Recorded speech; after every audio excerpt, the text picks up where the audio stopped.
gonna move on. All right. So we are going to do a quick comic review before we get into all this other stuff. We're going to be talking about, it's not a new comic from this week, but it is a relatively new comic. It just came out, what was it? A couple of weeks ago, I think? Like 2 weeks ago, yeah. It's called GROMMETS. Yes. Okay, so I got to ask before we get into the review, does that mean anything? Yes. Yeah. They explain it kind of, I think, at the very end, which is a grommet is a new skater. Okay. Okay. Yeah. You know I don't read any of that back matters. Well, there's a good part to kind of get from Brian and Rick their backgrounds in skating and where they came from. Yeah. Oh, I see. They're not posers, are they? Not from the talk, the way they sounded. Shane skateboarded? All right, so let's talk about this. This is written by Rick Remender and Brian Posehn. Oh, fuck yes. By Brett Parsons. Colors by Moreno, Dinisio, and letters by Rose Wooten. Super rad. Let me give you a quick synopsis, and then we'll talk about the actual issue. Two best friends, outcasts, navigate the Sacramento suburbs in 1984, where they find a home in skateboard culture and punk rock.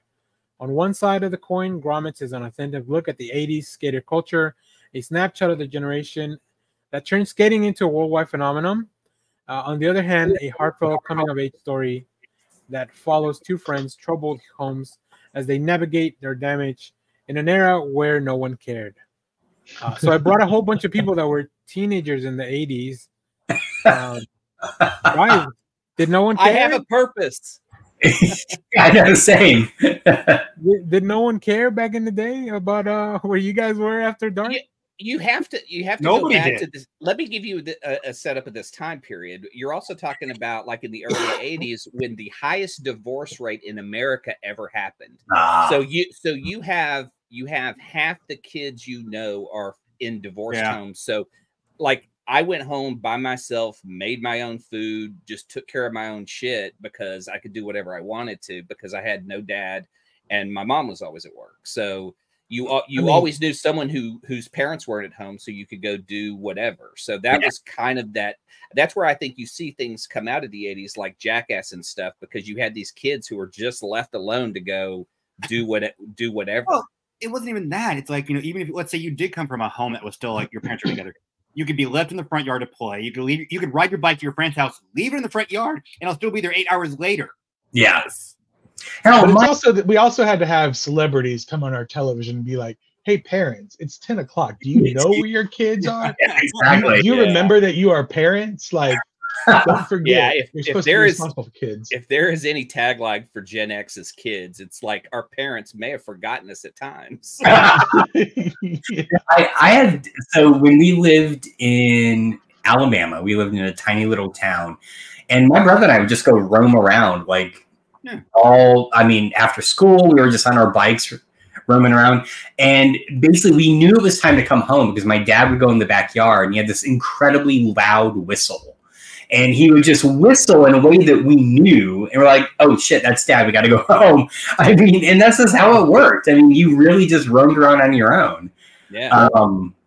But yeah, this book just captures the 80s. It captures skate culture. There is a moment where the two characters, while they're going to the skate park in his grandfather's truck, are talking about their boards. Yeah. And I was like, oh, I used those trucks. I used those wheels. Like, oh shit, I know exactly what he's talking about. Spitfires. Yeah, it was amazing. Second question. Which one of you guys skateboarded when y'all were teens? A little bit. I mean, I wasn't good, but yeah, same. I wasn't good. I remember there was before I got my license. I mean, really, I was, like my friends had their licenses and stuff, and it was just like a way to get around town. Like I could ride up to the school, and I spent a lot of time alone on a computer, and doing this alone was great because you're at peace. You can put on your headphones and just go skate, and you do your own tricks. And I would skate with a couple of guys that would build a ramp and stuff. And so, but their parents were always around. So it was weird. We would go to their house and like their parents would help us build ramps. And we were like, how do we build a skate park? And they're like, well, you have to have a lot of insurance. Yeah. But I remember the last thing I rode before I got my license was why I quit riding, was riding up a ramp, putting my tail down, my foot staying on the ramp, and my board coming down, and your legs just split on the ramp on the way down. Oh. That just tightens up everything inside you, and you just go, I don't want to feel that ever again. When you're putting on your headphones to go skating around, what are you listening to? Oh my gosh! Like, were you listening to that Devil's Band Rush? Yes. Fucking yeah, Rush is awesome, man. Like, I love that he picks like some of the best music at the time. The fall, though, the fall that he writes in the book, I think if anyone's ever skated has had that happen, where you're just like, you've got a groove or you're going too fast, and then there's a rock. Because that's all it took for those wheels back in the day, because they were never able to handle just going over in the rough. So you just went flying face first.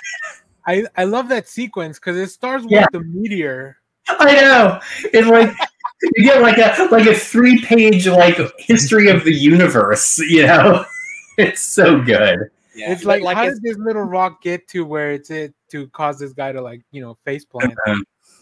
But I mean, the one thing that's really connected me with this book is, as I've been like rehabbing and healing, I've wanted to ride a skateboard again. So like, that's one of my goals, is to kind of save up to get a board, because as I've just been doing PT, so it's like boring, you know, stuff. But one of the things I do is on a balance board, and it's like, man, this has kind of made me want to go skate again. Even though if I fall, like my knees, my shoulders, my spine are all fucked up, I'd rather go out on a skateboard than just doing it sneezing hard in bed. You know what I'm saying? This part of the podcast is brought to you by Metamucil Silver. Oh man! Well, I do also. So the skate park they go to in the book, we had one like that in San Antonio, and I loved it. Now I am really bad on ramps. I could never do the big like half pipe, but I could go through, you know, all the little stuff. It was awesome. So yeah, we only did like a quarter pipe. Like I never, like there was a skate park at Bachman Lake, but like we never got out there, so we just skated the street. Yeah. Where? Which side of the lake was it on? Well, before you were born, there was this. I mean, I've been to Bachman Lake, and other than all those bodies on the lake, I don't know. I've never heard of it. Dude, it was in the 80s, so I'm pretty sure here we go. thing. I don't know, you can't really see it. I have a scar on my arm. It's right there. Yeah. Where a rock was in my arm, and it was exactly, I was going too fast down a hill, and I was trying to very ease over to the curb so I could just leap into the grass, and I just angled a bit too far, and the board just spun out from under me, and I just face planted and then down the hill on my face and my arms. So you weren't wearing elbow pads? No. I didn't wear a helmet or any pads. It was dude, again, we didn't even have seatbelt laws. So like this is the time where like safety wasn't like that big of a deal, and there's no parents telling you put on a helmet, dude. Well, not even that. You see this in the first part of the comic book. The dad's driving the kid in this Corvette. He pulls into the liquor and with a freaking can. This is when you can still drink in cars. Drink and drive. Yeah, it was a normal thing. Beer place, yeah. Who rode with a parent that drank in their car? I mean, that was just like a normal thing with whenever I saw my dad the 5 times I saw him. I don't know what the statue is, so I'm not going to talk about. No, I'm just kidding. My parents don't really drink. What's a big hunk? Is that the candy bar thing? Yeah.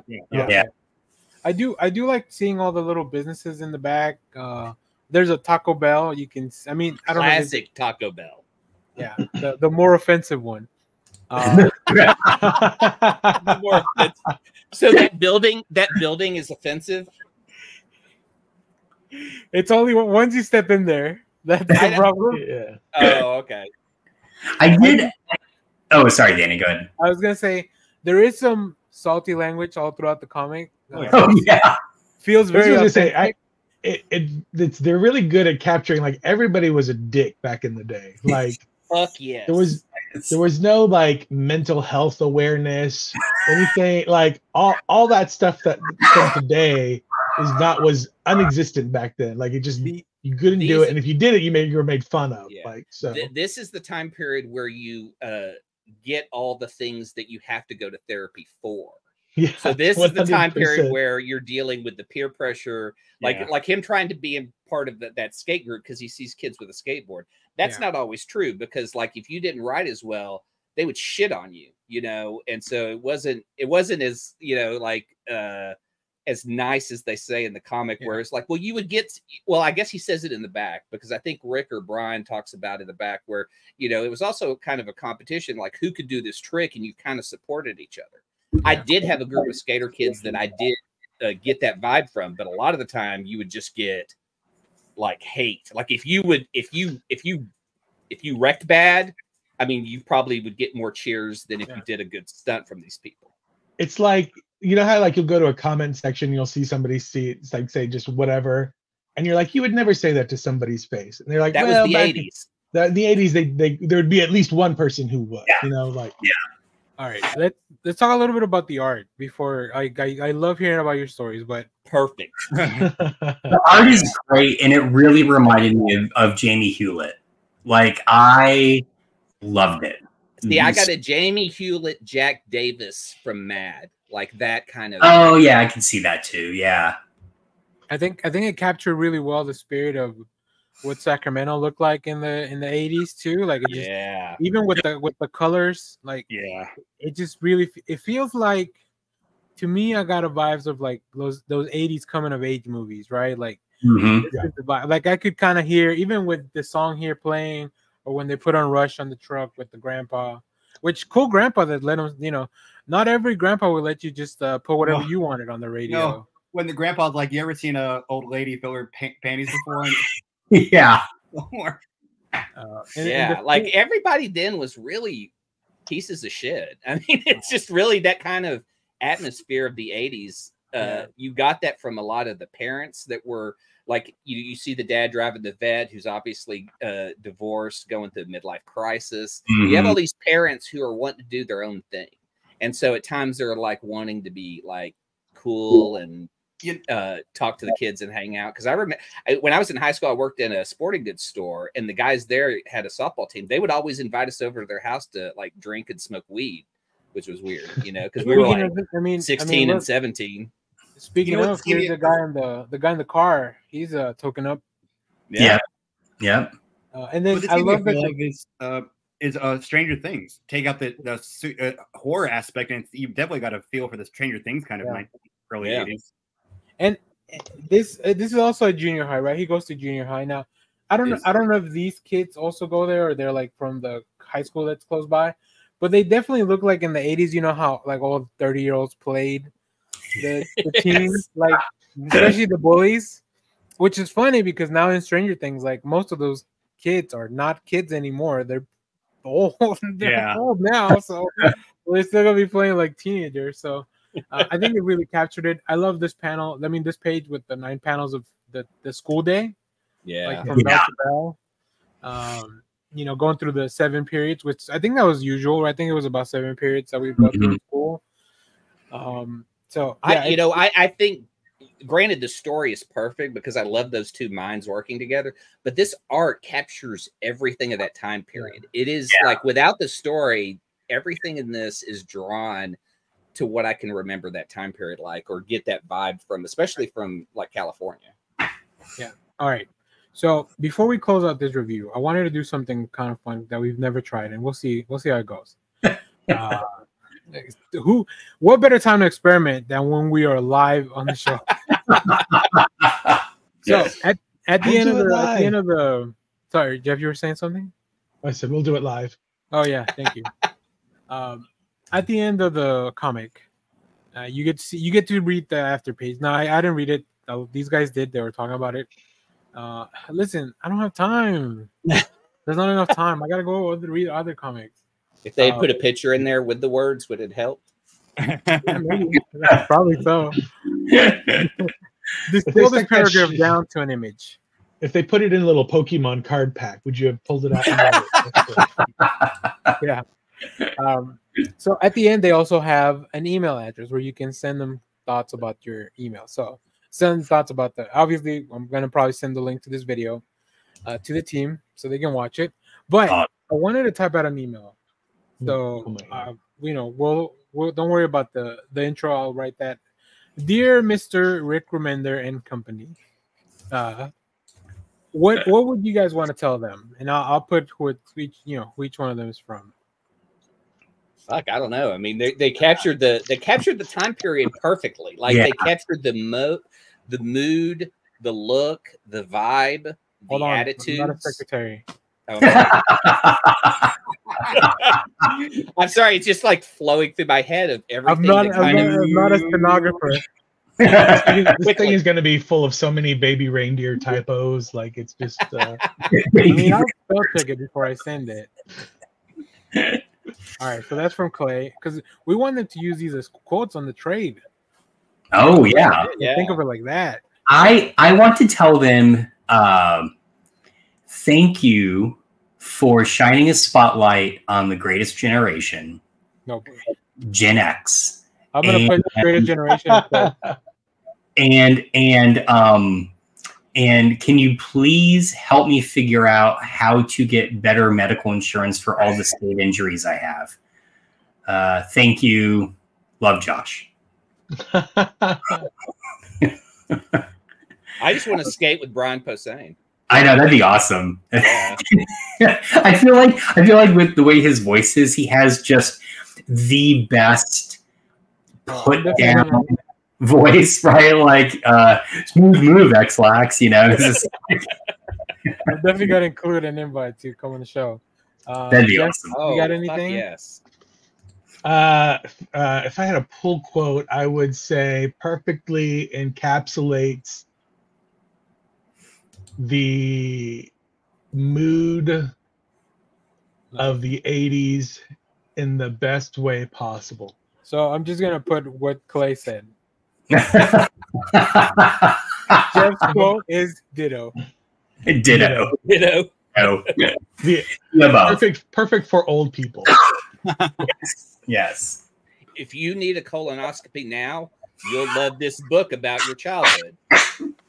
My doctors have been calling me like crazy. Kyle, you got anything? Nah, I can't think of it off the top of my head at the moment. Okay. I got to say rad. Huh? No, gleaming the cube. Oh, I was saying rad is an expression for the book. Yeah. If I was going to quote a movie, though, it'd be Thrashing. I'm sorry. Brolin over Slater. Oh. Slater. Over Slater. It's just a better skate movie. Gleaming the Cube is real neo-noir. Oh, you never saw it? Never saw Thrashing. Gleaming the Cube is good. I have a copy. Yeah, it's good. Have a copy. It's awesome. I saw it in the theater. Again, same sort of thing.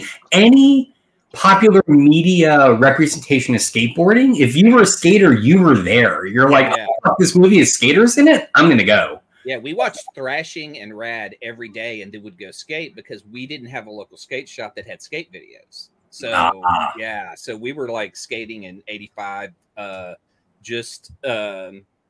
what we saw from movies. That was it. And we would watch Thrashing every day. All right. My line is going to be, someone get these kids a helmet and a responsible adult. That would be what the millennials grew up with. So, hey, some of those kids had help. I think so. There was 3 types of people at that skate park. The ones that looked like they knew what they were doing. They had helmets and knee pads and everything. There was the bullies that were just there posing with their skateboards, and then there were these guys that were just in there, but they didn't know what the hell was going on. They just wanted to skate. So that's what I saw. So don't tell me that no one was worried about safety. The guy that was upside down in the pipe, he had a helmet on and knee pads. Nobody were worried about safety. Typically, if you were going to ride a half pipe, you did wear a helmet and pads. Sometimes. Yeah, sometimes. But I was a street skater, so I never rode ramps, so I never bothered putting on a helmet or pads. So now you have a rock in your arm. Clay, it's out now, thankfully. But yeah. Clay, somebody behind you, maybe they need something. Oh, okay. Turn around. Show's behind you. Yeah, I was always doing double loonies and triple lunts. I'll be right back. All right. You can really just put 2 words together, and I guarantee it's a skate trick. So Whoa, a triple double. Let's go. Mini rickets. I did a quadruple colonoscopy, and boy, my life was never the same. All right, let's end this with just taking a look at those awesome covers. Thanks to Image for sending us out. Yeah, thank you. To the team. Hopefully, you get to see this video and you get to see our email. And you're welcome to come on the show whenever you want. Talk about skate culture with these guys, or I can tell you can tell me about all the irresponsible things you got to do in the 80s. So, all right, let's see. Some really cool. Did anybody have like their parents have to call the cops to be like, I don't know where my kid is? Because my mom, like one time I was out riding my bike and my mom was like, and she called the cops, and I showed up like in between the time that she called the cops. And they showed up. What were the cops going to do? Like, man, we don't know where he is either. I don't know what to tell you. I mean, yeah. Has it been 24 hours yet? Yeah. I don't think it had. No. No, I'm saying, they'll say, has he been missing for 24 hours? Oh, yeah. That's what. It's crazy because it's like they won't look for a kid until it's been 24 hours. But then that show 48 Hours says that after 48 hours, the case is probably not going to get solved. So they really are cutting it very close with the 24 to 48 hour window to like, oh shit, we're gonna find this kid. Right, exactly. That's the sweet spot. Let me show you guys.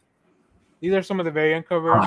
I love the 7 Heaven in the background. Yeah. Obviously, I would have absolutely bought that one in the middle.